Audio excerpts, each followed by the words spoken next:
Welcome to Rajasthan GK trending. दोस्तों स्वागत आप सभी भावी अध्यापक एवं अध्यापिकाओं का। दोस्तों राजस्थान कर्मचारी चयन बोर्ड जयपुर द्वारा आयोजित उच्च प्राथमिक विद्यालय अध्यापक लेवल 2 के लिए हमारा यह मॉडल पेपर दूसरा है। हमने एक मॉडल पेपर पहले ही करा दिया है जो सामाजिक अध्ययन से संबंधित था और यह भी मॉडल पेपर सामाजिक अध्ययन से संबंधित है। अगर आपने पहला मॉडल पेपर नहीं देखा दोस्तों तो नीचे डिस्क्रिप्शन बॉक्स में लिंक दिया गया है, जाके देख लेना और उसके बाद दूसरे मॉडल पेपर पर आना। तो दोस्तों यह है दूसरा मॉडल पेपर। तो चलिए दोस्तों कुल 150 प्रश्न होंगे, ठीक है। तो 150 प्रश्नों को हल करेंगे आज के इस मॉडल पेपर में, ठीक है दोस्तों। चलते हैं, शुरू करते हैं। दोस्तों पहला प्रश्न क्या कहता है कि प्रश्न को पहले ध्यानपूर्वक पढ़ो, ठीक है। तो पहला प्रश्न कह रहा है दोस्तों कि राजस्थान विधानसभा की विभिन्न समितियों के संबंध में कौन सा कथन असत्य है। तो राजस्थान विधानसभा की विभिन्न समितियों के संबंध में कौन सा कथन असत्य है, आपसे पूछ ले तो आपको बताना है कि प्राक्कलन समिति के अध्यक्ष राजेंद्र पारिक हैं, बिल्कुल सही है। प्राक्कलन समिति के अध्यक्ष दयाराम परवार है, सही है। राज्य के उपक्रम समिति के अध्यक्ष गोविंद सिंह डोटासरा है, बिल्कुल सही है। लेकिन दोस्तों सदाचार समिति के अध्यक्ष सचिन पायलट नहीं है, ठीक है। सदाचार समिति के अध्यक्ष आपसे पूछ ले तो श्री दीपेंद्र सिंह है। कौन है? श्री दीपेंद्र सिंह है, ठीक है, याद रहेगा। चलिए अगला प्रश्न है राजस्थान आवासन मंडल द्वारा कहां पे कॉन्स्टिट्यूशनल क्लब ऑफ राजस्थान का शिलान्यास किया गया है। तो करंट का महत्वपूर्ण प्रश्न है, ये अपने जयपुर में किया गया है। कॉन्स्टिट्यूशनल क्लब ऑफ राजस्थान का शिलान्यास राजस्थान आवासन मंडल के द्वारा, ठीक है। चलिए दोस्तों तीसरा प्रश्न क्या कर रहा है, तीसरे प्रश्न को सही ढंग से पढ़ो कि राजस्थान हस्तशिल्प नीति 2022 जारी करने वाला भारत का कौन सा राज्य बन चुका है। तो दोस्तों हस्तशिल्प नीति जारी करने वाला राजस्थान तीसरा राज्य बन चुका है, ठीक है। राजस्थान में किसको कला एवं संस्कृति क्षेत्र में उल्लेखनीय लेखन कार्य हेतु भूपेन हजारिका समर्पण समाज गौरव सम्मान 2022 से सम्मानित किया गया है। तो किनको सम्मानित किया गया मेरे प्यारे दोस्तों? श्री पन्नालाल मेघवाल को सम्मानित किया गया है, ठीक है। करंट का महत्वपूर्ण प्रश्न है। अगला प्रश्न दोस्तों की रक्षा मंत्री राजनाथ सिंह द्वारा पन्नाधाय की प्रतिमा का जो अनावरण है वो कहां पे किया गया है। इंपॉर्टेंट प्रश्न है, कहां पे किया गया है दोस्तों? ये अपने किया गया है गोवर्धन सागर उदयपुर में। कहां पे? गोवर्धन सागर उदयपुर में किया गया है, ठीक है। अगला प्रश्न है राज्य बजट 2022-23 में घोषित इंदिरा गांधी शहरी गारंटी योजना कब लागू की गई। तो दोस्तों कब लागू की गई थी इंदिरा गांधी शहरी गारंटी योजना? दोस्तों ये अपने 9 सितंबर को लागू की गई थी, ठीक है, याद रहेगा। चलिए अगला कि राजस्थान के किस शहर को सोलर सिटी बनाने के लिए प्रोजेक्ट ऊर्जा स्वीकृत किया गया है। तो दोस्तों किस शहर को सोलर सिटी बनाने के लिए प्रोजेक्ट ऊर्जा स्वीकृत किया गया है? तो इसके बारे में आपसे पूछ ले तो आपको क्या बताना है मेरे प्यारे दोस्तों? आपको बताना है राइट आंसर पुष्कर अजमेर को, ठीक है, पुष्कर अजमेर को। अगला प्रश्न है कि कॉलेज विद्यार्थियों को डिजिटल अकादमी सामग्री की सहायता प्रदान करने के लिए राजस्थान सरकार ने एक ऐप को प्रारंभ किया है। इस ऐप का क्या नाम है? तो दोस्तों कॉलेज वालों की एक ऐप तैयार किया गया जिसका है माई बुक लो ऐप। कौन सा है? माई बुक लो ऐप, ठीक है। कॉलेज विद्यार्थियों को डिजिटल अकादमी सामग्री उपलब्ध कराकर सहायता प्रदान करने के लिए अगस्त 2021 को माई बुक लो राजस्थान सरकार द्वारा प्रदान किया गया है, ठीक है। एक तरफ है उद्योग, एक तरफ है अवस्थिति। कौन सा उद्योग किस में अवस्थित नहीं है ऐसा अपन को बताना है। तो दोस्तों हम सभी पता है कि सीमेंट मोडेक है, राइट आंसर। सूती वस्त्र पूछ रहा है दोस्तों ब्यावर में है, तो राइट आंसर। पानी के मीटर जयपुर में है, बिल्कुल राइट आंसर। स्टेट वुलन मिल क्या चूरू में है? नहीं, स्टेट वुलन मिल तो अपने कहां पे है? बीकानेर में है दोस्तों। कहां पे? बीकानेर में, तो राइट आंसर यही आ जाएगा। अगला प्रश्न है मेरे प्यारे दोस्तों, एक तरफ है सूची फर्स्ट और एक तरफ है सूची सेकंड, दिए गए कूट में से सही उत्तर का चयन करो। तो यानी कि एक तरफ है खिलाड़ी और एक तरफ उनके खेल के संबंध, यानी कि कौन सा खिलाड़ी किस खेल से संबंधित है इसके बारे में अपन को पता लगाना है। तो लगाते हैं दोस्तों। आप सबको पता होगा दोस्तों कि जो भाविनी पटेल अपने किस खेल से संबंधित है? तो अपने ये टेबल टेनिस खेल से संबंधित है। निषाद कुमार आपको पता होगा ये ऊंची कूद से संबंधित है। किस कूद से? नहीं, ऊंची कूद से। हाँ, निषाद कुमार अपने ऊंची कूद से संबंधित है। और हरविंदर सिंह आपसे पूछ ले मेरे प्यारे दोस्तों तो आपको बताना है हरविंदर सिंह दोस्तों अपने तीरंदाजी से संबंधित है, और देवेंद्र झांझड़िया तो भाला फेंक से संबंधित है ही है। ठीक है, राइट आंसर 3 4 1 2 आ जाएगा। अगला प्रश्न क्या कह रहा है मेरे प्यारे दोस्तों कि निम्न में से कौन सा जोड़ा गलत है, इनमें से कौन सा जोड़ा ऐसा है जो गलत है। दोस्तों आप सबको पता होगा कि सूर्य मंदिर अपने कहां पे है, झालरापाटन झालावाड़ में है, लेकिन यहाँ पे उदयपुर दे रखा है, तो अपना यही गलत आ जाएगा। मीराबाई का मंदिर चित्तौड़गढ़ मेड़ता करणी माता देशनोक, एकलिंग जी महादेव मंदिर उदयपुर। अगला है मुख्यमंत्री राजश्री योजना के तहत कुल कितना अनुदान दिया जाता है। तो मुख्यमंत्री राजश्री योजना के तहत आपसे पूछ ले कुल कितना अनुदान दिया जाता है, तो आपको एक ही जवाब देना है, कुल 50,000 रुपए का अनुदान दिया जाता है। पूछ सकता है कौन सा राजस्थान का राज्य वृक्ष है, तो राज्य वृक्ष आपसे पूछ ले तो आपको एक ही आंसर बताना है, खेजड़ी है। ठीक है, खेजड़ी के साथ साथ आपको पूछ सकता है कि खेजड़ी का वैज्ञानिक नाम क्या है, तो आपको बताना है प्रोसोपिस सिनेरेरिया। ठीक है, और इसकी पत्तियों को क्या कहा जाता है, इसकी पत्तियों को लूम कहा जाता है, जो चारे के उपयोग में ली जाती है। ठीक है, और इसको कब घोषित किया गया, तो खेजड़ी को राज्य वृक्ष का दर्जा आपसे पूछ रहे तो 31 अक्टूबर 1983 को राजस्थान का राज्य वृक्ष घोषिट किया गया था। ठीक है, याद रखना। अगला है दोस्तों आरटीई अधिनियम से संबंधित है। आरटीई अधिनियम किससे संबंधित है दोस्तों, आरटीई अधिनियम दोस्तों बच्चों को निःशुल्क अनिवार्य शिक्षा का अधिकार से संबंधित है, आरटीई अधिनियम। ठीक है, चलिए अगला है दोस्तों शिक्षा के अधिकार अधिनियम के अंतर्गत निम्न में से क्या शिक्षक के कार्य नहीं माने जाते। दोस्तों इनमें से कौन सा एक शिक्षक का कार्य नहीं, आप शिक्षक मास्टर जी बनने जा रहे हो तो आपको सबको पता होना चाहिए कि एक शिक्षक का कार्य इनमें से कौन सा नहीं है। ये नहीं है शिक्षकों को खुद का व्यक्तिगत ट्यूशन व्यस्त रखना चाहिए, ये इसका कार्य नहीं है। यानी कि अगर कोई शिक्षक है तो उसको ट्यूशन खोलने का अधिकार नहीं है।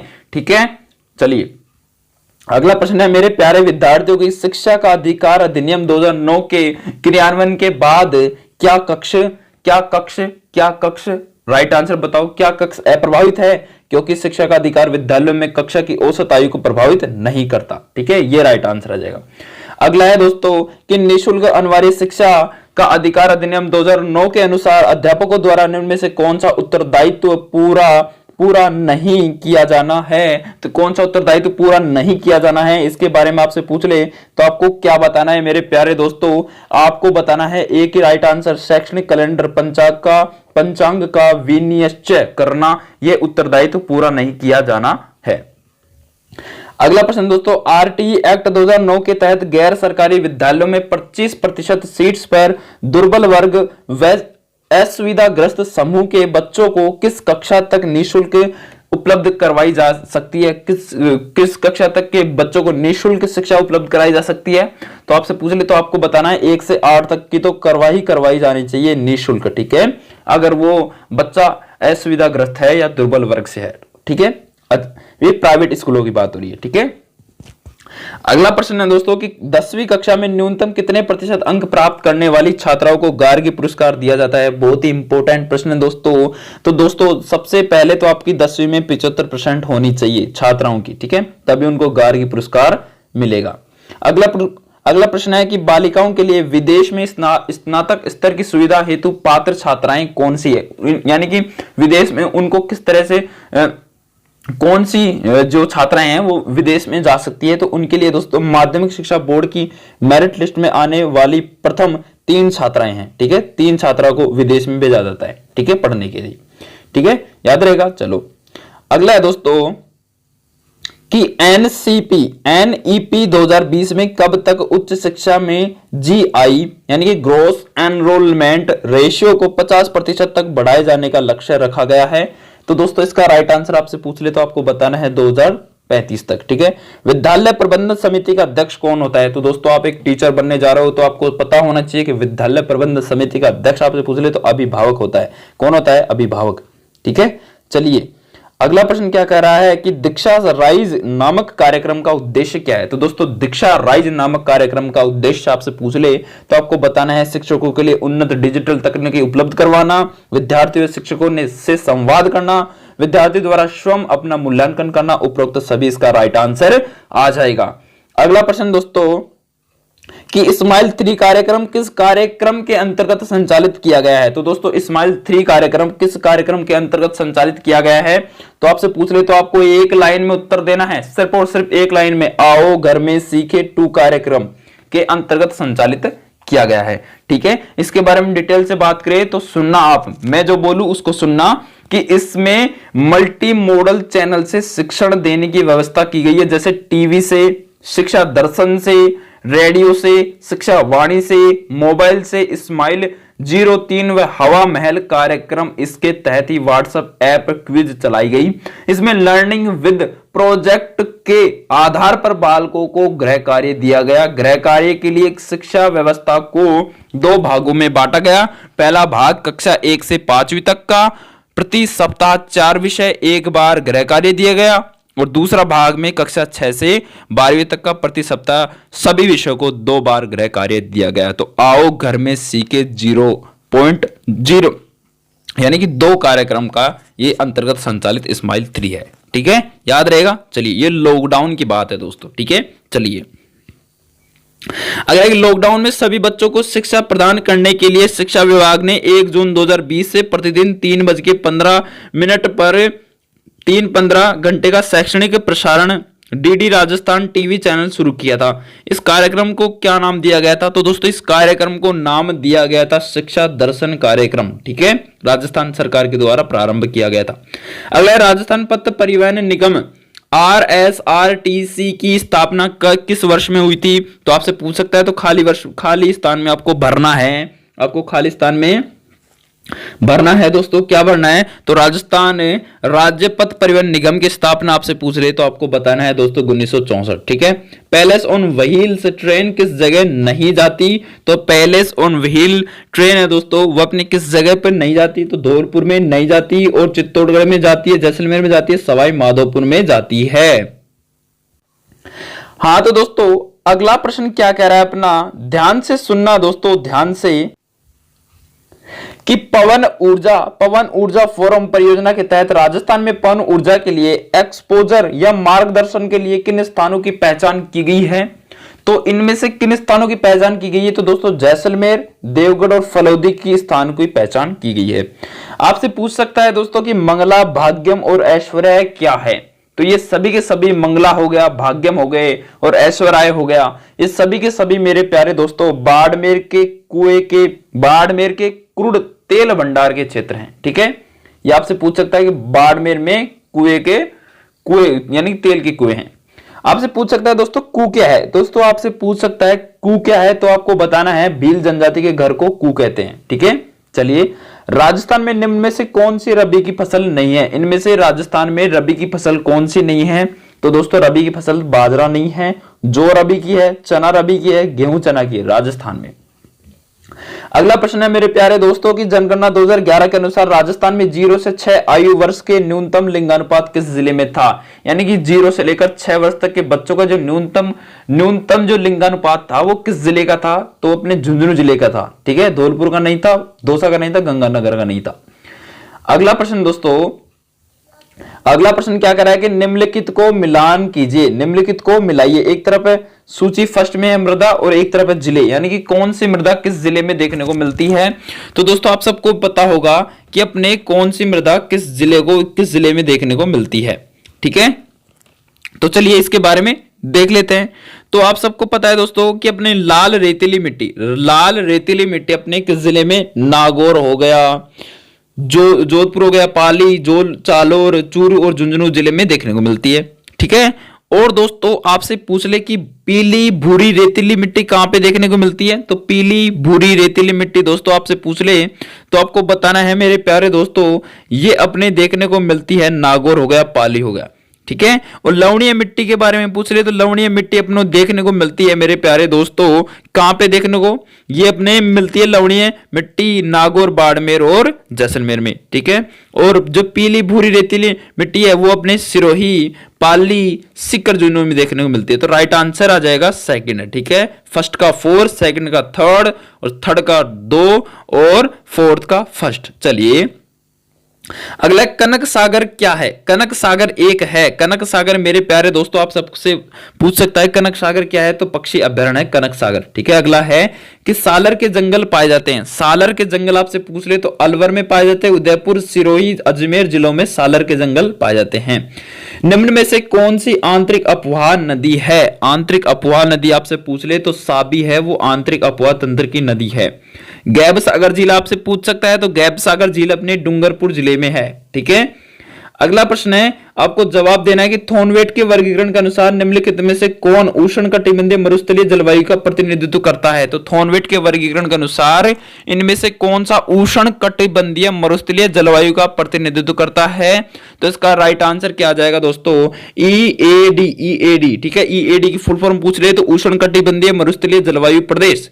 ठीक है, अगला है राजस्थान के बारे में कौन सा कथन सत्य है, यानी कि सही कथन को छांटना है, तो सही कथन कौन सा आ जाएगा? इसका आधार विषमकोणीय चतुर्भुज के समान है, बिल्कुल है। इसका उत्तर से दक्षिण विस्तार 869 है, नहीं 826 है। अगला इसकी स्थलीय सीमा 6920 है, नहीं। अगला इसका क्षेत्रफल नहीं 3,42,329 नहीं 3,42,339 वर्ग किलोमीटर है। ठीक है, राइट आंसर फर्स्ट आ जाएगा कि इसका आधार विषमकोणीय चतुर्भुज के समान है। अगला निम्नलिखित में से बेसिन का कौन सा उत्खात भूमि स्थलाकृति के लिए प्रसिद्ध है? कौन सा उत्खात भूमि स्थलाकृति के लिए प्रसिद्ध है? तो इसके बारे में पूछ सकता है आपसे, तो इसका राइट आंसर आ जाएगा चंबल बेसिन। ठीक है, चलिए अगला प्रश्न है 1948 में किन 4 देशी रियासतों को मिलाकर मत्स्य संघ का निर्माण किया गया था? तो किन 4 देशी रियासतों को मिलाकर दोस्तों मत्स्य संघ का निर्माण आपसे पूछ रहे तो अलवर, भरतपुर, धौलपुर और करौली को मिलाकर के मत्स्य संघ का क्या किया गया था? निर्माण किया गया था। अगला है गोपीलाल यादव ठाकुर देशराज एवं रेवती शरण उपाध्याय राजस्थान के किस प्रजामंडल आंदोलन से संबंधित है? तो ये सभी के सभी दोस्तों अपने भरतपुर प्रजामंडल आंदोलन से संबंधित है। ठीक है, बरड़ का किसान आंदोलन किस रियासत से संबंधित है? दोस्तों बरड़ का जो किसान आंदोलन है वो अपने बूंदी से संबंधित है। ठीक है, 1857 की क्रांति का विप्लव सर्वप्रथम कहां से प्रारंभ हुआ था? तो आपसे पूछ सकता है, तो आपको बताना है नसीराबाद की छावनी से प्रारंभ हुआ था। अगला प्रश्न दोस्तों कि आसिर खा रकनुद्दीन चंदूलाल चित्रकला की किस शैली से संबंधित हैं? तो ये सभी के सभी दोस्तों ये भी बीकानेर शैली के संबंधित हैं। निम्नलिखित में से कौन सा हस्तशिल्प और स्थान सम्मिलित नहीं है? एक तरफ है हस्तशिल्प और एक तरफ है स्थान, तो कौन सा इसमें से सही सम्मिलित नहीं है? तो दाब प्रिंट आकोला गांव चित्तौड़गढ़ की है, अजरक प्रिंट बाड़मेर की है। ठीक है, उस्ता कला बीकानेर की है, लेकिन दोस्तों जटपट्टी नागौर की नहीं है दोस्तों। ठीक है, याद रखना जटपट्टी नागौर की नहीं है। अगला प्रश्न है कि ओगनिया कहां पर पहना जाने वाला आभूषण है? दोस्तों ओगनिया आपसे पूछ सकता है तो आपको बताना है कान में पहना जाता है ओगनिया। ठीक है, अगला है राजस्थान में स्त्री परिधान पोमचा को कहा जाता है। तो दोस्तों पोमचा को क्या कहा जाता है राजस्थान में स्त्रियों का एक बहुत ही ये क्या है दोस्तों? पीला है, पीला कहा जाता है पोमचा को, पीला कहा जाता है। स्त्रियों द्वारा स्त्रियों का कपड़ा है ये। ठीक है, प्रताप सिंह बारेट को किस षड्यंत्र केस के तहत जेल भेजा गया था? तो दोस्तों प्रताप सिंह बारेट को अपने किस षड्यंत्र के तहत? बनारस षड्यंत्र के तहत जेल भेजा गया था। ठीक है, याद रहेगा। इनके बारे में और बताऊं तो दोस्तों प्रताप सिंह बारेट भारत के स्वतंत्रता सेनानी में से एक महान क्रांतिकार तथा केसरी सिंह बारेट के पुत्र थे। ठीक है, प्रताप सिंह बारेट कौन थे? केसरी सिंह बारेट के पुत्र थे। राजस्थान का एकमात्र परिवार जिसका सारा का सारा परिवार क्या था? क्रांतिकारियों से भरा हुआ था, बारेट परिवार। ठीक है, इनका नाम जन्मों जन्मों तक चलेगा दोस्तों। ठीक है, राजस्थान के प्रताप सिंह बारेट को बनारस षड्यंत्र केस में अंग्रेजों ने पकड़ा एवं बरेली की सेंट्रल जेल में डाल दिया था और 1918 में प्रताप सिंह बारेट को जेल में ही शहीद हो गए थे। ये बात आपको पता होनी चाहिए दोस्तों, चाहे आप कितने बड़े मास्टर बन जाओ, लेकिन प्रताप सिंह बारेट जैसे वीर पुरुषों को कभी मत भूलना। ठीक है, चलिए अगला प्रश्न दोस्तों कि एक तरफ है सूची फर्स्ट और सूची सेकंड को मिलान कीजिए। एक तरफ तो कौन है दोस्तों? एक तरफ हमने वो हैं कि जहार पीर शिव अवतार इनके बारे में, और एक तरफ है उनके अवतार। एक तरफ अवतार हैं और उनके वर्तमान, ठीक है, वर्तमान स्वरूप के बारे में बात करें तो दोस्तों आप सबको पता होगा कि हमारे जहार पीर के नाम से अपने को गोगा जी को जानते हैं, है ना। जहार पीर के नाम से गोगा जी को तो जानते हैं, तो गोगा जी को जानते हैं। अच्छा लो, गोगा जी को जानते हैं, गोगा जी। अच्छा, और शिव जी का अवतार के नाम से अपने दोस्तों पाबू जी को जानते हैं। हाँ जानते हैं। लक्ष्मण का अवतार तो सबको पता है दोस्तों, लक्ष्मण के अवतार के नाम से अपने किसको जानते हैं? लक्ष्मण का अवतार। 1 मिनट दोस्तों, सारा गलत हो चुका है मेरे हिसाब से तो। अच्छा, एक तरफ क्या है, सूची फर्स्ट को सूची सेकंड से मिलाना है।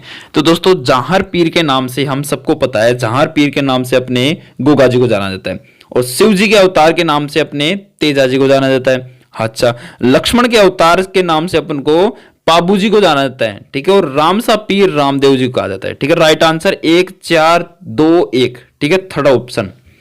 अगला है दोस्तों, निम्न में से कौन सा संप्रदाय और प्रमुख पीठ असंगत है, यानी कि असंगत कौन सा है, इसमें से असंगत को छांटो दोस्तों। एक तरफ संप्रदाय है और एक तरफ उसकी प्रधान पीठ है, प्रमुख पीठ है। तो अलखिया संप्रदाय की जो प्रमुख पीठ है दोस्तों, वो बिलाड़ा गांव जोधपुर में नहीं है। निरंजन संप्रदाय गाड़ा गांव डिडवाना, लालदास संप्रदाय धोली दूब अलवर सही है। गुदड़ संप्रदाय दांतड़ा भीलवाड़ा सही है। लेकिन दोस्तों अलखिया संप्रदाय बिलाड़ा जोधपुर से संबंधित नहीं है, ठीक है। नीचे कमेंट करके बताना कि अलखिया संप्रदाय किससे संबंधित है, ठीक है। चलिए, राजस्थान राज्य में प्रचलित सांगड़ी प्रथा क्या है दोस्तों। सांगड़ी प्रथा के बारे में आपसे पूछ सकता है, बहुत ही इंपॉर्टेंट प्रश्न है। सांगड़ी प्रथा कोई बदुआ मजदूरी प्रणाली के नाम से जाना जाता था, ठीक है। निम्नलिखित में से कौन सा सुशीर वाद्य यंत्र है, सुशीर वाद्य यंत्र कौन सा है जिसको फूंक द्वारा बजाया जाता है, ऐसा वाद्य यंत्र कौन सा है दोस्तों। तो दोस्तों रावण हत्ता नहीं है, तार वाद्य यंत्र है, जंतर भी है, सूर्यमंडल भी है, लेकिन सतारा सतारा सतारा सतारा एग्जाम में बहुत बार पूछा जाएगा दोस्तों। सतारा एक ऐसा वाद्य यंत्र है जिसको फूंक देके बजाया जाता है। नाम में तो लगता है कि तारों द्वारा बजता होगा, लेकिन नहीं नहीं, ये सतारा फूंक से बजता है। अगला प्रश्न है, राजस्थान के किस जिले में पत्थरमाल होली प्रसिद्ध है। तो राजस्थान की किस जिले की पत्थरमाल होली प्रसिद्ध है। तो आपका रीट में सिलेक्शन होने के बाद आपको बाड़मेर लेकर चलेंगे और बाड़मेर में आपको पत्थरमाल होली से रूबरू करवाएंगे, ठीक है। चलिए, तो सहरिया जनजाति के कुंभ के नाम से प्रसिद्ध मेला कौन सा है। तो सहरिया जनजाति के कुंभ के नाम से दोस्तों कौन सा मेला, सीतावाड़ी मेले में चलेंगे एक दिन, ठीक है। सबके सब, ठीक है, सबके सब आ जाना, ठीक है। रीट में सिलेक्शन होने के बाद ही आना, ठीक है। चलिए, अगला जहांगीर और सर टॉमस रो की सन 1616 में प्रथम व्यवहारिक मुलाकात राजस्थान के किस जिले में हुई थी। जहांगीर और टॉमस रो की जो प्रथम मुलाकात है दोस्तों, आपसे पूछ सकता है वो कहां पे हुई थी। अकबर का किला अजमेर में हुई थी। कहां पे हुई थी, अकबर का किला अजमेर में हुई थी। अगला प्रश्न है मेरे प्यारे दोस्तों कि निम्नलिखित में से कौन सी बावड़ी स्थान सुमेलित नहीं है। तो कौन सी बावड़ी और स्थान सुमेलित नहीं है। चांद बावड़ी आबानेरी, चांद बावड़ी आबानेरी, यानी कि पूछ रहे हैं निम्नलिखित में से कौन सी बावड़ी स्थान सुमेलित है। सुमेलित है तो चांद बावड़ी आबानेर में है, बिल्कुल। त्रिमुखी बावड़ी चूरू नहीं, त्रिमुखी बावड़ी यानी कि फर्स्ट ही अपना राइट आंसर आ जाएगा। अगला नौलक्खा बावड़ी जयपुर नहीं, ठीक है। झालीबाव बावड़ी सीकर नहीं, ठीक है। अगला प्रश्न है कि जिंजोली, अगला प्रश्न है दोस्तों कि जिंगोलिया पर्वतसर का युद्ध 1807 में लड़ा गया था। कहां पे लड़ा गया था, जयपुर और जोधपुर के मध्य। ये देखो दोस्तों, बहुत ही इंपॉर्टेंट प्रश्न दे दिया कि जिंगोली जो पर्वतसर का युद्ध है ना, वो 1807 में लड़ा गया था, लेकिन किन किन के मध्य लड़ा गया था। यहां पे स्थान दे दिया, ठीक है, स्थान दे दिया दोस्तों। ये बात आपको गौर करने वाली होगी। तो आपसे पूछ रहे हैं कि जिंगोलिया पर्वतसर का युद्ध है वो किन किन के मध्य लड़ा गया था। तो आपको बताना है दोस्तों, जयपुर और जोधपुर के मध्य लड़ा गया था। चित्तौड़ के द्वितीय शाखा में किस रानी ने जोहर किया था। तो चित्तौड़ के द्वितीय शाखे में दोस्तों अपने कर्णावती ने जोहर किया था, ठीक है, याद रहेगा ना। चलो, तो बैराट जो जयपुर के पास स्थित भीम जी की डूंगरी के तल पर 2 शिलालेख, बैराट शिलालेख और लघु शिलालेख की खोज किसके द्वारा की गई थी। तो दोस्तों ये अपने शिलालेख की खोज अशोक के शिलालेख की खोज की गई है, अशोक के शिलालेख की खोज की गई है। तो राजस्थान में झुंझुनू जिले में खेतड़ी तहसील के किस गांव में अयस्क से लोहा बनाने की भट्टियां अवशेष मिले हैं। तो दोस्तों खेतड़ी से अपने किस गांव से। तो दोस्तों ये अपने सुनारी गांव से मिले हैं, ठीक है, सुनारी सभ्यता अपने झुंझुनू की है, ठीक है। तो जीवन कुटीर के गीत निम्न में से किसके द्वारा लिखा गया है। तो जीवन के कुटीर के गीत आपसे पूछ ले मेरे प्यारे दोस्तों, तो आपको क्या बताना है। तो ये बताना आपको हीरालाल शास्त्री के द्वारा लिखित हैं जीवन के कुटीर गीत, ठीक है। हरिशेन द्वारा रचित प्रयाग प्रशस्ति की भाषा क्या है। तो दोस्तों हरिशेन द्वारा रचित प्रयाग प्रशस्ति की जो भाषा आपसे पूछ सकता है तो संस्कृत भाषा में लिखित है, ठीक है। विजय सिंह पथिक ने राजस्थान केसरी का प्रकाशन प्रथमतः कहां से प्रारंभ किया था। तो दोस्तों राजस्थान केसरी जो समाचार पत्र था उसका प्रकाशन दोस्तों सर्वप्रथम कहां से प्रारंभ किया था। तो केसरी सिंह बारेट ने, सॉरी दोस्तों, विजय सिंह पथिक ने कहां से प्रारंभ किया था। ये अपने वर्धा से प्रारंभ किया था, ठीक है। अगला है दोस्तों, एक तरफ अब पुस्तक और एक तरफ उनके लेखक, कौन सा सम्मिलित नहीं है इनमें से? तो दोस्तों कौन सा सम्मिलित नहीं है दोस्तों? तो बीसलदेव रासो नरपति नाले द्वारा, बिल्कुल राइट आंसर है। खुमान रासो दलपत विजय सिंह द्वारा, बिल्कुल सही है। वैली किशन रुक्मणी पृथ्वीराज राठौड़ द्वारा, क्या ये सही है? हाँ ये भी सही है। अगला है कि राव जयचिरो छंद शिवदास गानड़ द्वारा नहीं लिखित है। ठीक है, तो अब नीचे कमेंट करके बताना कि राव जयचिरो छंद किसके द्वारा लिखित है। ठीक है, चलिए अगला प्रश्न दोस्तों, कि संपुष्ट सार्वजनिक वितरण प्रणाली संपूर्ण देश में प्रारंभ की गई थी। तो दोस्तों यह प्रणाली कब की गई थी, कब प्रारंभ की गई थी? तो यह की गई थी जून 1952 को की गई थी। तो कृषि मंडी के संबंध में कौन सा कथन सही नहीं है? तो दोस्तों कृषि मंडी के संबंध में कौन सा कथन सही नहीं है, इसके बारे में आपको बताना है। तो भीनमाल में इसबगोल की मंडी है, बीकानेर में मूंगफली की मंडी है, झालरापाटन में अश्वगंधा की मंडी है, और मदनगंज में मदनगंज के सनगढ़ में मटर की मंडी है क्या? नहीं दोस्तों, ये यहाँ तो मंदगंज में तो किसकी है, ये मेरे ख्याल से दलहन की मंडी है। ठीक है, कहाँ की? दलहन की मंडी है। जबकि बसेड़ी जयपुर में मटर की है। ठीक है, बसेड़ी जयपुर में है मटर की। तो ठीक है, याद रखना। तो यही अपना राइट आंसर आ जाएगा। अगला प्रश्न दोस्तों, कि HDI 2021-22 में निम्नतम स्थान प्राप्त करता देश कौन सा है? तो HDI 2021-22 में निम्नतम स्थान प्राप्त करने वाला देश आपसे पूछ सकता है, तो नाइजर है। कौन सा है? नाइजर।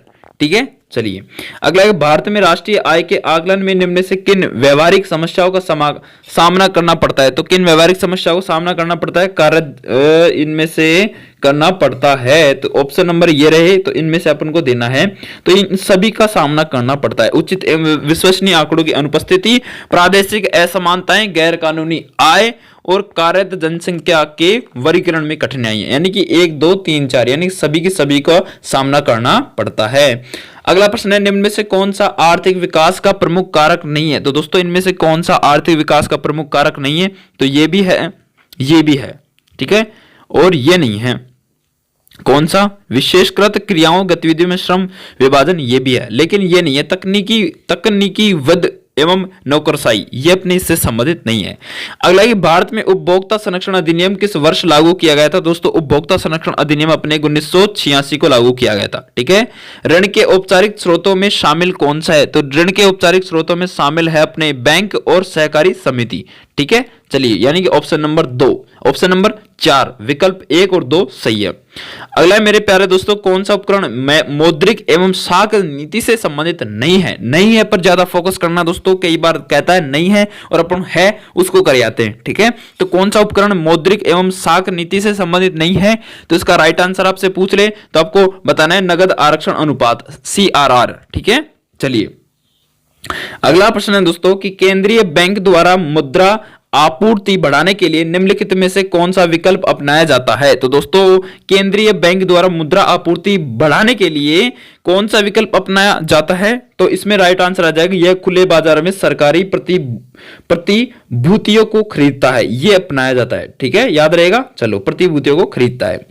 अगला प्रश्न है कि भारत सरकार द्वारा राष्ट्रीय खाद्य सुरक्षा योजना के तहत शहरी तथा ग्रामीण आबादी के कितने प्रतिशत भाग को 2 रुपए प्रति किलोग्राम की दर से गेहूं प्रदान किया जा रहा है?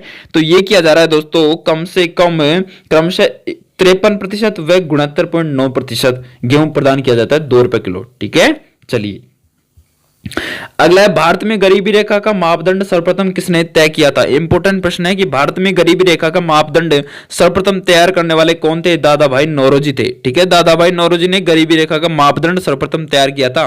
ठीक है, इनके अनुसार जो व्यक्ति प्रतिवर्ष 16 से 35 रुपए नहीं कमा पाता वह गरीब है, यह उन्होंने वर्ष 1868 में कहा था। देखिए दोस्तों कितने साल पुरानी बात है। ठीक है, चलिए विश्व व्यापार संगठन का पहला मंत्री स्तरीय सम्मेलन कहां पे हुआ था? तो विश्व व्यापार संगठन का सबसे पहले जो मंत्री स्तरीय सम्मेलन है वो सिंगापुर में हुआ था। ठीक है, अर्थव्यवस्था में उत्तरदायित्व का उदारीकरण का संदर्भ है। तो दोस्तों अर्थव्यवस्था में उदारीकरण का संदर्भ किससे है? दोस्तों ये पूछ सकता है, तो आपको बताना है राज्य अर्थव्यवस्था के घटते लक्षण और बाजार अर्थव्यवस्था के बढ़ते लक्षणों पर आधारित है। ठीक है, अगला प्रश्न दोस्तों, कि औपनिवेशिक काल में भारतीय अर्थव्यवस्था के संबंध में कौन सा कथन सही है। तो औपनिवेशिक काल में भारतीय अर्थव्यवस्था के संबंध में कौन सा कथन सही है, तो इसका राइट आंसर आपको बताना है दोस्तों कि ब्रिटिश औपनिवेशिक शासन का मुख्य उद्देश्य औद्योगिक आधार के लिए भारतीय अर्थव्यवस्था को केवल एक कच्चा माल प्रदायक तय नहीं सीमित रखना था, और दूसरा है जन सामान्य की आजीविका और सरकार की आय मुख्य स्रोत कृषि था, यह भी था। अगला है कि 20वीं शताब्दी के पूर्वार्ध में भारत की राष्ट्रीय आय की वार्षिक संवृद्धि है वो दर 2% से कम हो रही थी, यानी कि उपरोक्त में से सभी कथन सत्य हैं। ठीक है, चलिए अगला प्रश्न है, भारत में कृषि लागत एवं मूल्य आयोग CACP, जिसे पूर्व में कृषि मूल्य आयोग APC के नाम से जाना जाता है, इसका गठन कब किया गया था। तो भारत में कृषि लागत एवं मूल्य आयोग का गठन कब किया गया था, आपसे पूछ सकता है। तो 1965 में किया गया था। ठीक है, किस महाद्वीप का सबसे पहले औद्योगिकरण हुआ था। तो दोस्तों किस महाद्वीप का औद्योगिकरण सबसे पहले हुआ था, तो यह हुआ था दोस्तों अपने यूरोप महाद्वीप का। ठीक है, द्राक्षा कृषि क्या है। तो दोस्तों द्राक्षा कृषि क्या है, द्राक्षा कृषि के बारे में आपसे पूछ सकता है। तो आपको बताना अंगूरों का उत्पादन द्राक्षा कृषि के नाम से जाना जाता है। ठीक है, याद रहेगा ना। चलो अगला है कि दोस्तों वर्मी घम प्रसिद्ध है। वर्मी घम किसके लिए प्रसिद्ध है दोस्तों। वर्मी घम अपने ये सूती वस्त्र के लिए नहीं, लौह एवं इस्पात के लिए भी नहीं। तो दोस्तों वर्दी धम अपने किससे संबंधित है, ये अपने संबंधित है दोस्तों, किससे संबंधित है, ये अपने संबंधित है। अच्छा वर्मी धर्म पूछ रहा है, तो वर्मी धर्म अपने लौह एवं इस्पात से संबंधित है। ठीक है, राइट आंसर ये इस जगह लौह एवं इस्पात उद्योग से संबंधित है वर्मीगम। ठीक है, अगला प्रश्न है दोस्तों, अगला प्रश्न क्या कह रहा है कि गंगानगर शुगर मिल्स लिमिटेड में चुकंदर से चीनी बनाना कब से प्रारंभ किया गया था। तो दोस्तों गंगानगर शुगर मिल्स लिमिटेड ने चुकंदर से चीनी बनाना कब से प्रारंभ किया था, तो ये किया था मेरे प्यारे दोस्तों 1968 से। ठीक है, याद रहेगा। तो गंगानगर शुगर मिल्स श्री गंगानगर 1937 राज्य सरकार उपक्रम गंगानगर शुगर मिल्स लिमिटेड ने चुकंदर से चीनी बनाना 1968 से प्रारंभ किया था, और इस मिल से पुराने हो जाने से नई मिल 19 जनवरी 2016 से प्रारंभ की गई थी, जो नई मशीनों के साथ एक समन्वित मिल होगी, जिससे चीनी के साथ डिस्टिलरी, पशु आहार तथा 5 मेगावाट विद्युत उत्पादन भी होगा। ठीक है, अगला प्रश्न क्या कर रहा है कि पौधों और जंतुओं की सर्वाधिक प्रजाति विविधता मिलती है। तो पौधों और जंतुओं की सर्वाधिक प्रजाति विविधता किन में देखने को मिलती है, ये देखने को मिलती है उष्ण आर्द्र वर्षा वनों में देखने को मिलती है। ठीक है, प्राणी और पादपों की जातियों में अधिकतम विविधता मिलती है। तो प्राणी एवं पादपों की जातियों में अधिकतम विविधता आपसे पूछ रहे, तो आपको बताना है उप उष्ण कटिबंधीय के आर्द्र वनों में देखने को मिलती है। अगला है मेरे प्यारे दोस्तों कि वृद्ध जवार आता है। तो वृद्ध जवार आपसे पूछ रहे, तो यह जब सूर्य तथा चंद्रमा एक सीधी रेखा में होते हैं तब वृद्ध जवार आता है। ठीक है, अगला प्रश्न, निम्नलिखित महासागरीय धाराओं में से कौन सी धारा दक्षिण अंटार्कटिका महासागर में स्थित है। तो कौन सी धारा दक्षिण अंटार्कटिका महासागर में स्थित है, तो दोस्तों यह अपने कौन सी धारा 1 और 2, यानी कि ब्राजीलियन धारा और बेगुएला धारा। राइट आंसर दूसरा 1, 2। अगला प्रश्न दोस्तों, एक तरफ है महासागरीय गर्त और दूसरी तरफ है स्थान, तो सूची को मिलाइए, फटाफट से मिलाइए दोस्तों। इन ऐसे प्रश्नों को करने में बहुत आनंद आता है दोस्तों, इनमें गलत होने के चांस बहुत कम होते हैं। ठीक है, क्योंकि अगर आप अपन को 1, 2 का पता है तो हम सारे प्रश्न आसानी से कर सकते हैं। ठीक है, चलो करते हैं।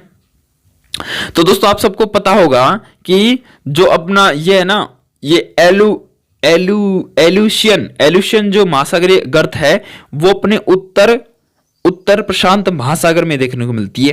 ठीक है, और करमेंडक है वो अपने कहां से देखने को मिलती है, करमेंडक है जो अपने दोस्तों वो अपने देखने को मिलती है अपने दक्षिणी प्रांत महासागर से, और सुंडा ये देखने को मिलती है हिंद महासागर से हो गया, और एस सैंडविच अपने देखने को मिलती है दक्षिण अंध महासागर से। यानी कि राइट आंसर 2, 3, 1, 4 राइट आंसर आ जाएगा। ठीक है, चलिए अगला प्रश्न है, निम्नलिखित में से कौन सी गैस हवा में उनके प्रतिशत के अवरोही क्रम में सही ढंग से अनुक्रमित कीजिए, यानी कि उनके सबसे ज्यादा प्रतिशत किसका है, फिर सबसे बाद में किसका है। ठीक है, इस अनुसार अपन को अनुक्रमित करना है। तो सबको पता है 78% नाइट्रोजन होती है, 21-22 ऑक्सीजन होती है, आर्गन कार्बन डाइऑक्साइड होती है। तो राइट आंसर फर्स्ट। अगला, उत्तरी गोलार्ध में ध्रुवीय पवनों जिस दिशा में चलती है वह कौन सी है? तो दोस्तों उत्तरी गोलार्ध में ध्रुवीय जो पवनें हैं वो जिस दिशा में चलती है वह दिशा कौन सी है? वह दिशा दक्षिण पश्चिमी दिशा है। ठीक है। अगला प्रश्न है, उत्तरी गोलार्ध में व्यापारिक पवनों के प्रवाह की दिशा होती है। व्यापारिक पवनों की दिशा उत्तर पूर्व से दक्षिण पश्चिमी होती है। ठीक है। अगला प्रश्न दोस्तों कि देशांतर रेखाओं के संबंध में कौन सा सही कूट है? देशांतर रेखाओं के संबंध में कूट पूछ रहे दोस्तों, तो ये भी कूट गलत है, ये भी कूट गलत है, तो सही कूट का चयन करना है। तो सही कूट है दोस्तों अपना कौन सा आ जाएगा? सही कूट। अच्छा, इस तरह से है तो सही कूट आ जाएगा दोस्तों अपने ए ब स व द, यानी कि सारे के सारे ही कूट सही हैं। ठीक है, आप टाइम निकाल के पढ़ लेना। ठीक है, चलिए अगला, नीचे दिए गए युग्मों में से कौन से सुमेलित नहीं है? तो इनमें से कौन सा युग्म ऐसा है जो सुमेलित नहीं है? तो दोस्तों कर्क रेखा एवं मकर रेखा के बीच क्षेत्र शीत कटिबंधीय होता है? नहीं। अगला प्रश्न है, कर्क रेखा एवं विषुवत वृत्त के बीच का क्षेत्र शीतोष्ण कटिबंधीय होता है? नहीं। दक्षिणी ध्रुव वृत्त एवं दक्षिणी ध्रुव के बीच का क्षेत्र उष्ण कटिबंधीय होता है? नहीं। यानी कि उपरोक्त सभी के सभी क्या है? गलत है। ठीक है, सुमेलित नहीं है। विषुवत का तात्पर्य क्या है? तो दोस्तों विषुवत का जो तात्पर्य है वो है संपूर्ण पृथ्वी पर समान दिन और रात को विषुवत के नाम से जानते हैं। ठीक है। अगला प्रश्न है, निम्नलिखित में से कौन सा कथन भारतीय संघीय व्यवस्था का विवरण करता है? तो कौन सा कथन करता है भारतीय संघीय व्यवस्था का विवरण? तो दोस्तों ये अपनी कौन सा कथन करता है कि यह, दूसरा कथन करता है कि यह एक एकात्मक व्यवस्था प्रदान करता है जिसमें संघीय व्यवस्था का लक्षण विद्यमान, न कि संघीय व्यवस्था जिसमें एकात्मक व्यवस्था का लक्षण विद्यमान होता है। ठीक है। 97 का प्रश्न दोस्तों, अगर वीडियो पसंद आ रही है तो लाइक करना दोस्तों, चैनल को सब्सक्राइब करना और अपने दोस्तों में इस लिंक को शेयर कर दो दोस्तों, ताकि उनको भी ऐसा फायदा मिल सके। और ये मॉडल पेपर दूसरा है। ठीक है, अगर आपने पहला नहीं देखा तो इसके बाद देख लेना। ठीक है, और टेलीग्राम चैनल को भी ज्वाइन कर लेना, जिसका लिंक मैंने नीचे डिस्क्रिप्शन बॉक्स में डाल दिया है। ठीक है, चलिए अगला 97 का प्रश्न कि भारत में राजनीतिक व्यवस्था के मूलभूत लक्षण कौन से हैं? तो भारत में राजनीतिक व्यवस्था के मूलभूत लक्षण आपसे पूछ रहे तो आपको क्या बताना है मेरे प्यारे दोस्तों? आपको बताना है इसमें संसदात्मक रूप की सरकार है। ठीक है, ये अपने मूलभूत लक्षण है। ये भी है, और पूछ ले तो सर्वोच्च सत्ता भारत की जनता में निहित है, ये भी है। और आपसे पूछ ले यह एक लोकतांत्रिक गणतंत्र है, ये भी है। यानी कि 1 2 3 सही है और ये चौथा गलत है। अगला प्रश्न है कि राजस्थान पंचायती राज संशोधन अधिनियम 2019 के द्वारा राजस्थान पंचायती राज अधिनियम 1994 की किस धारा के प्रावधानों को संशोधित किया गया है? तो ये किया गया है दोस्तों अपने धारा 19 की धाराओं में संशोधन किया गया है। ठीक है।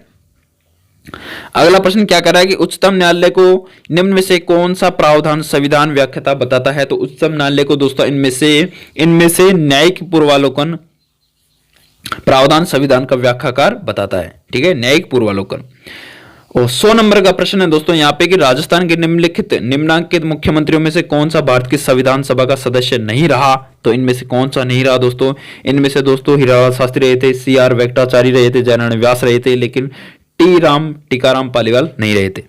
अगला प्रश्न है कि निम्नलिखित में से किसे सबसे पहले राजस्थान के राज्यपाल का अतिरिक्त कार्यभार दिया गया था? तो सबसे पहले दोस्तों स्वरूप सिंह को राजस्थान का राज्यपाल का अतिरिक्त कार्यभार दिया गया था, स्वरूप सिंह को, याद रहेगा। चलो अगला प्रश्न दोस्तों कि अगला प्रश्न क्या कह रहा है कि संघ की मंत्रिपरिषद सामूहिक रूप से उत्तरदायी है। संघ की मंत्रिपरिषद सामूहिक रूप से उत्तरदायी है। किसके लिए उत्तरदायी है दोस्तों? लोकसभा के प्रति उत्तरदायी है। ठीक है। अगला प्रश्न है संविधान के अनुच्छेद 61 के अनुसार राष्ट्रपति के विरुद्ध महाभियोग का संकल्प लाया जा सकता है जब उसके द्वारा क्या होना चाहिए दोस्तों?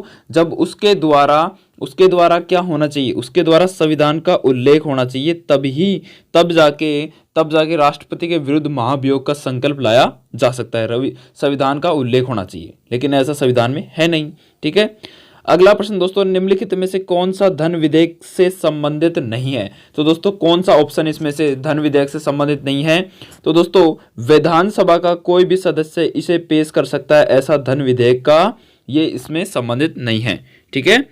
अगला प्रश्न है कि संविधान के किस संशोधन ने लोकसभा के सदस्यों की संख्या 525 से बढ़ाकर 545 कर दी है? तो इसका राइट आंसर आपसे पूछ ले तो आपको बताना है दोस्तों 31वें संविधान संशोधन से, ठीक है। 42वें संविधान संशोधन नहीं आएगा, 35वां भी नहीं आएगा और 45वां भी नहीं आएगा। यानी कि लोकसभा सदस्यों की जो संख्या थी वो 525 से बढ़ाकर 545 कर दी गई थी 31वें संविधान संशोधन में, ठीक है, याद रहेगा। चलिए अगला प्रश्न दोस्तों कि संविधान के अनुच्छेद 19 में वर्णित स्वतंत्रता के अधिकार से संबंधित कौन सा कथन त्रुटिपूर्ण है? तो इसका राइट आंसर आपसे पूछ ले तो आपको बताना है मेरे प्यारे दोस्तों, यह सभी व्यक्तियों पर लागू होती है, ये त्रुटिपूर्ण है, ठीक है। चलिए अगला प्रश्न है भारत के संविधान के उल्लेखित मौलिक कर्तव्यों के संबंध में निम्नांकित में से कौन सा कथन सही नहीं है, यानी कि इनमें से कौन सा कथन अपना गलत आ जाएगा?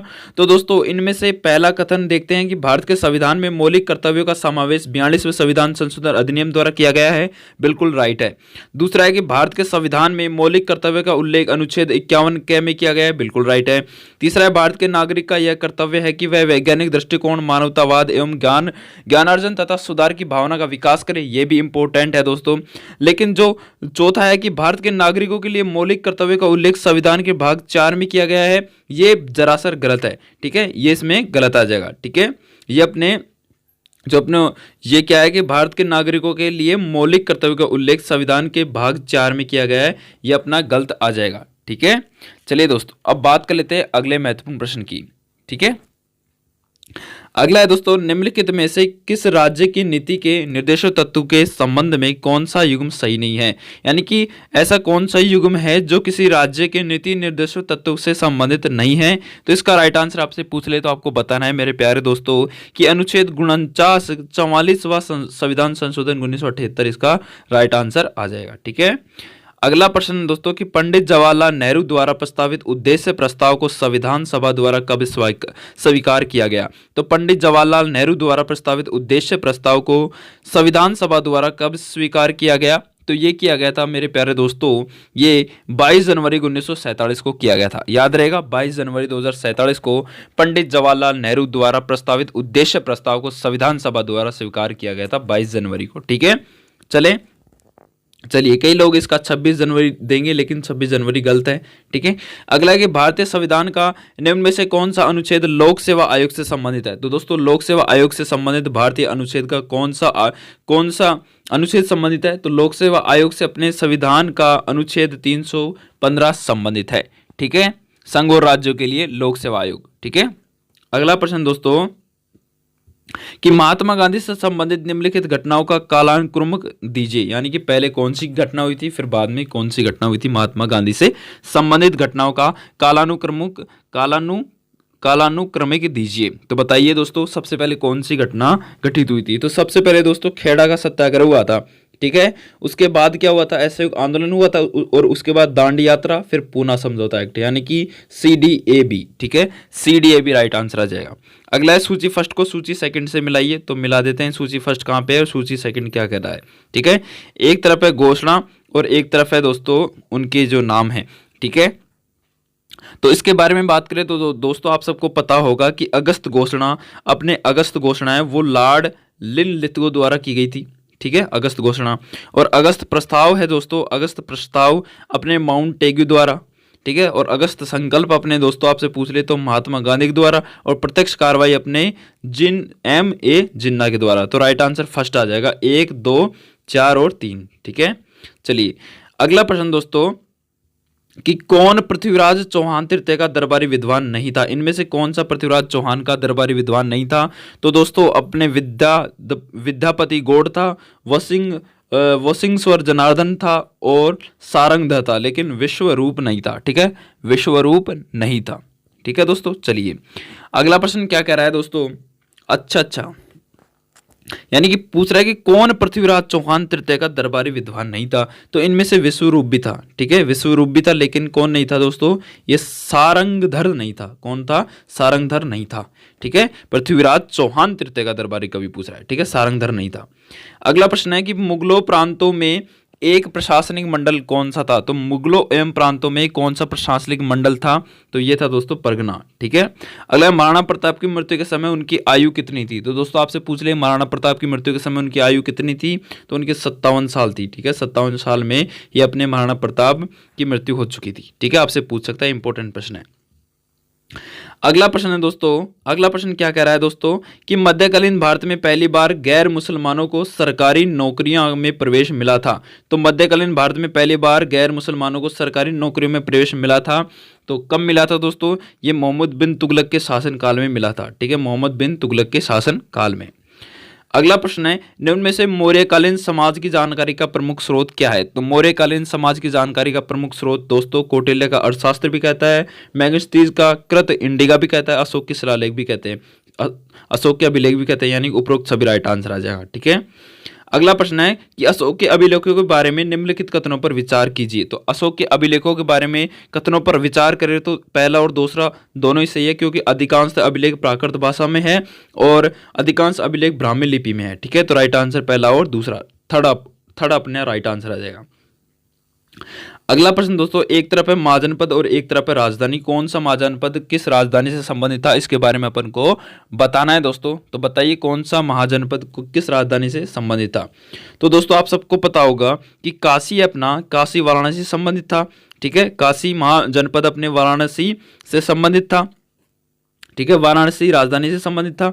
ठीक है, और आपसे पूछ ले दोस्तों कि अंग अपने दोस्तों चंपा राजधानी से संबंधित था, और वज्जी अपने वैशाली से संबंधित था, और वत्स अपने दोस्तों कौशाम्बी से संबंधित था। ठीक है, राइट आंसर 2 4 1 3। ठीक है, चलिए अगला प्रश्न है कि एक राजा अवंती पुत्र और बुद्ध के अनुयायी कंचन के बीच संवाद कौन से बौद्ध ग्रंथ में है?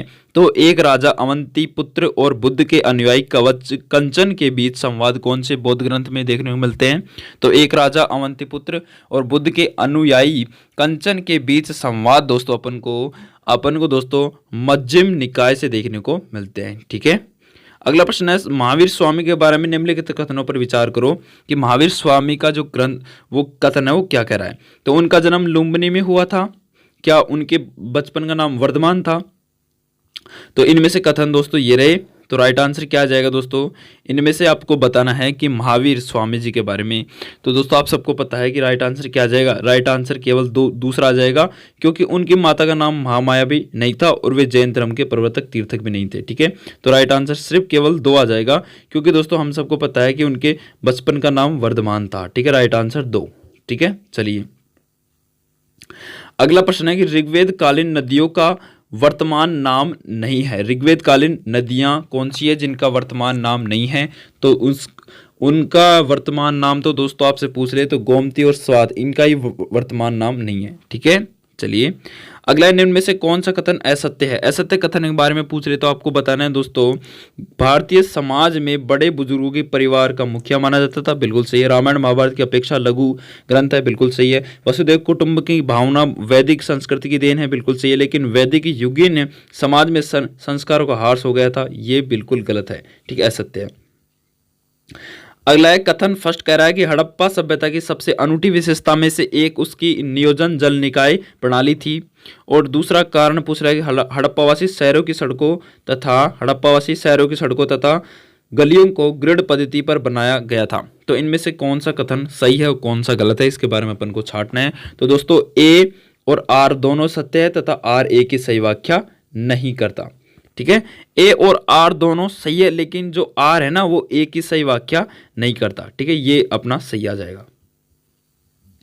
अगला है दोस्तों कि हड़प्पा सभ्यता का काल निर्धारण किया गया है। तो हड़प्पा सभ्यता का जो काल है दोस्तों वो कब कौन सा निर्धारण किया गया है? तो 2600 ईसा पूर्व से 1900 ईसा पूर्व के मध्य हड़प्पा का क्या था? काल था। ठीक है, हड़प्पा का क्या था दोस्तों?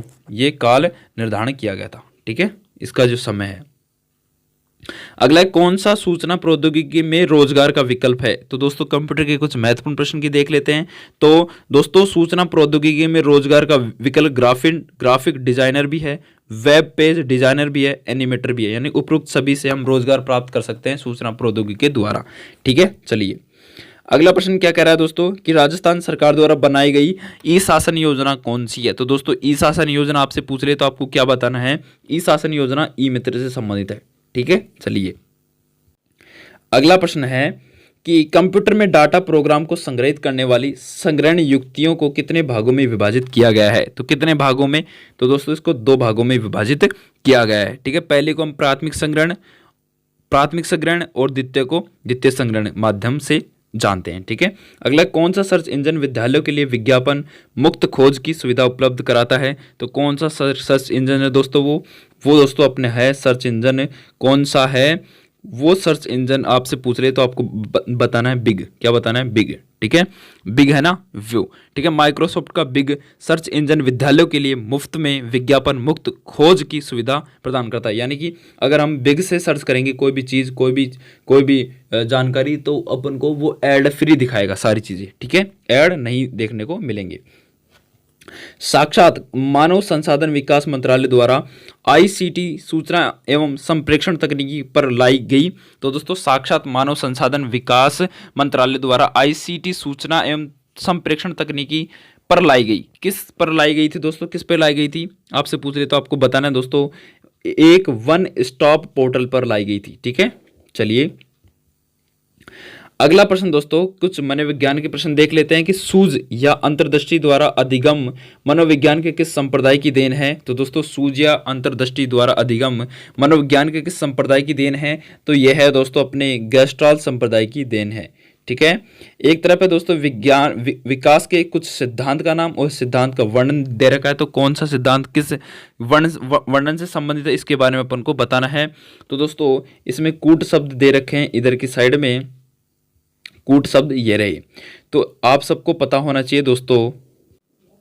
तो क्या है कि दोस्तों इसमें दे रखा है कि समीप दुराभिमुख दिशा अपने किससे संबंधित है। तो समीप दुराभिमुख दिशा है दोस्तों, ये अपने संबंधित है, किससे संबंधित, ये शरीर के केंद्र से बाहर की ओर वृद्धि से संबंधित है। ठीक है, और बात करें तो शरीर पदामुखी दिशा, ये अपने दोस्तों सिर से पैर के क्रम को सिर पदामुख दिशा कहते हैं। और अंतर व्यक्ति विभिन्नताएं दोस्तों, ये अपने विभिन्न बच्चे भिन्न भिन्न दर से बढ़ते हैं। ठीक है, और लास्ट का जो है दोस्तों, ये लास्ट का क्या कह रहा है कि अंतर व्यक्ति विभिन्नताएं ये अपने किससे संबंधित है, ये अपने संबंधित दोस्तों किसी एक बच्चे के विकास की दर किसी एक बच्चे में विकास की दर विकास के एक क्षेत्र की अपेक्षा दूसरे में भिन्न हो। तो इसमें राइट आंसर आपसे पूछ ले तो आपको क्या बताना है मेरे प्यारे दोस्तों, आपको बताना है option number A right answer आ जाएगा। पहले का ए, दूसरे का एक, तीसरे का दूसरा और डी का तीसरा। ठीक है, चलिए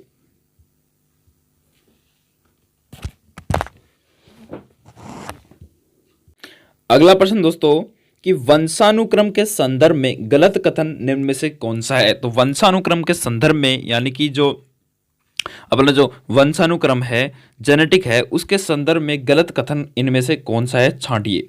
तो दोस्तों इसके बारे में अपने से पूछ ले तो गलत कथन दोस्तों इसमें पहला है कि वंशानुक्रम बालक का लिंग निर्धारण करता है, बिल्कुल करता है।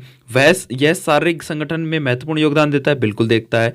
यह जुड़वा बालकों के जन्म में योगदान देता है, बिल्कुल देता है। इसमें रुचि, अभिवृत्ति, पसंद, नापसंद, मस्तिष्क की संवेदनात्मक भावनाएं समावेशित होती है दोस्तों, ऐसा तो ये कभी नहीं होता। ठीक है, ऐसा जेनेटिक्स में नहीं देखने को मिलता है। ठीक है, राइट आंसर 4। अगला है कि कौन सा व्यक्तित्व परीक्षण नैदानिक निदान के लिए वैध है। तो कौन सा व्यक्तित्व परीक्षण है, तो MMPI। ठीक है, यह व्यक्तित्व परीक्षण नैदानिक निदान के लिए वैध है। ठीक है, अगला है कि शारीरिक गुणों के आधार पर व्यक्तित्व का वर्गीकरण किसके द्वारा किया गया। तो शारीरिक गुणों के आधार पर दोस्तों जो व्यक्तित्व का जो वर्गीकरण है वो कैशमर के द्वारा किया गया था। ठीक है, अगला है कि बुद्धि के संबंध में निम्न में से कौन सा कथन सही नहीं है, यानी कि असत्य कथन कौन सा है बुद्धि के संबंध में।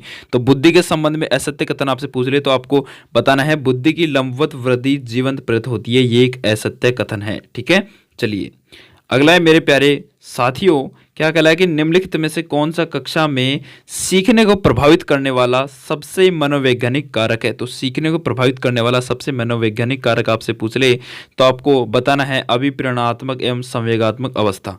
ठीक है। अगला कि गैने के द्वारा प्रस्तावित अधिगम की पदानुक्रम उच्चतम स्तर है। तो गैने के द्वारा प्रस्तावित अधिगम का पदानुक्रम उच्चतम स्तर कौन सा है? तो इसमें उच्चतम स्तर आपसे पूछ ले तो आपको समस्या समाधान अधिगम बताना है, ठीक है। अगला प्रश्न है कि अधिगमकर्ता व्यक्तित्व विभिन्नताएं प्रदर्शित करते हैं, अतः शिक्षक को अधिगमकर्ता व्यक्तित्व विभिन्नताएं प्रदर्शित करते हैं, अतः शिक्षक को दोस्तों क्या करना चाहिए? विविध अधिगम अनुभव उपलब्ध कराने चाहिए, ठीक है। अगला प्रश्न है कि निम्नलिखित में से कौन सी स्थिति समायोजन को बढ़ावा देती है? इसमें से कौन सी स्थिति है जो समायोजन को बढ़ावा देती है? तो विक्षिप्तव्य, भव्य और चिंता से मुक्ति, ठीक है, ये अपने समायोजन को बढ़ावा देती है। अगला एक सामाजिक विज्ञान शिक्षण की किसी विधि में छात्र विशिष्ट से सामान्य की ओर अग्रसर होते हैं। तो सामाजिक विज्ञान शिक्षण की किस विधि में छात्र विशिष्ट से सामान्य की ओर अग्रसर होते हैं? तो इसका राइट आंसर आपसे पूछ रहे तो आगमन विधि में, ठीक है। निम्न में से कौन सा सामाजिक अध्ययन या विज्ञान की प्रमुख शिक्षण विधि नहीं है? इनमें से कौन सी सामाजिक अध्ययन या विज्ञान की शिक्षण विधि में शामिल नहीं है? तो आपको राइट आंसर बताना है गृह विज्ञान। गृह विज्ञान इसमें संबंधित नहीं है, ठीक है। होम साइंस इसमें संबंधित नहीं है। 143 नंबर का प्रश्न कह रहा है कि एक सामाजिक विज्ञान कक्षा में शिक्षार्थी वह चर्चा आरंभ करते हैं कि विद्यालय के निकट मोबाइल टावर लगना चाहिए कि नहीं। आगे है कि एक छात्रा कहती है कि टावर से निकलने वाला विकिरण छात्राओं को बीमारी कर देता है, और एक छात्रा कहती है कि उसने समाचारों में सुना है कि मोबाइल टावर मनुष्य को बीमारी नहीं करते। एक शिक्षिका के नाते आप उनको क्या कहेंगे? तो दोस्तों मैं एक शिक्षक होने के नाते मैं क्या कहूँगा दोस्तों कि उनको कहूँगा कि छात्राओं को इस स्थिति पर साक्ष्य एकत्रित करने के लिए अभिप्रेरित करेंगी जिससे वह स्थिति का वास्तविक आकलन न कर सके। तो राइट आंसर दूसरा आ जाएगा, ठीक है। चलिए अगला प्रश्न दोस्तों, अनुदेशात्मक उद्देश्यों में RCEM वर्गीकरण में रचनात्मक अनुदेशात्मक उद्देश्यों में RCEM वर्गीकरण की रचनात्मक की श्रेणियों में समावित होती है। तो इसका राइट आंसर विशेषण, संश्लेषण, मूल्यांकन, ठीक है।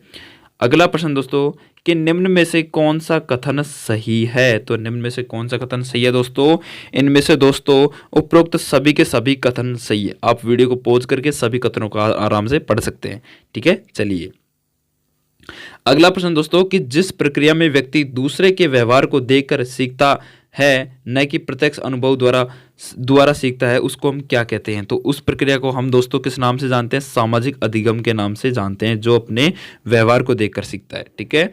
अगला एक राष्ट्रीय पाठ्यक्रम की रूपरेखा 2005 में उल्लेखित 5 प्रमुख निर्देशक सिद्धांतों को सम्मिलित नहीं है। इनमें से कौन सा सम्मिलित नहीं है? तो दोस्तों आपको बताना है कि शिक्षक केंद्रित उपागम को बढ़ावा देना इनमें सम्मिलित नहीं है, ठीक है। बाल केंद्रित होना चाहिए, ठीक है। चलिए निम्न में से कौन सी शिक्षण सहायक सामग्री महाद्वीपों के अनुपातिक क्षेत्र एवं आकार को दर्शाने में सर्वाधिक उपयुक्त होती है? तो कौन सी शिक्षण सहायक सामग्री है जो महाद्वीपों को दर्शाने में बहुत उपयोगी होती है? तो है ग्लोब, ठीक है। ग्लोब के द्वारा हम एक एक चीज को दर्शा सकते हैं आसानी से, ठीक है। अगला प्रश्न है सतत एवं व्यापक मूल्यांकन के शैक्षिक क्षेत्रों में शामिल है। सतत एवं व्यापक मूल्यांकन के शैक्षिक क्षेत्रों में शामिल है। तो इसका राइट आंसर आपसे पूछ ले तो आपको क्या बताना है दोस्तों? कूट शब्द का चयन करना है। तो जीवन कौशल, कार्य शिक्षा, दृश्य एवं प्रदर्शन कला और अभिवर्तीय मूल्य, यानी कि 1, 2, 3, 4 दोनों ही राइट आंसर आ जाएंगे। और आज के इस मॉडल पेपर का लास्ट प्रश्न दोस्तों कि उपचारात्मक शिक्षण का तत्कालिक उद्देश्य होता है। उपचारात्मक शिक्षण का तत्कालिक उद्देश्य अधिगम समस्या व कठिनाई को हल करना होता है, ठीक है। तो दोस्तों ये हो गया अपना पूरा मॉडल पेपर 3rd। आशा करता हूं कि आपको यह मॉडल पेपर बहुत ज़्यादा पसंद आया होगा, ठीक है। मॉडल पेपर 2रा है दोस्तों ये, ठीक है। तो इस वीडियो को लाइक करना और इस मॉडल पेपर की PDF डाउनलोड करने के लिए टेलीग्राम चैनल को ज्वाइन जरूर कर लेना। वहाँ पे मैं साइकोलॉजी के प्रश्नों की जो क्विज है वो भी करवाता हूँ, ठीक है। और चैनल को सब्सक्राइब जरूर करना दोस्तों। अगर आपने अभी तक भी वीडियो को लाइक नहीं किया तो वीडियो को लाइक करो और अपने दोस्तों में शेयर करो ताकि उनको भी लाभ मिल सके, ठीक है। तो मिलते हैं अगले मॉडल पेपर के साथ। तब तक के लिए जय हिंद, जय भारत, जय राजस्थान। अपनी तैयारी को धार देते रहिए। धन्यवाद।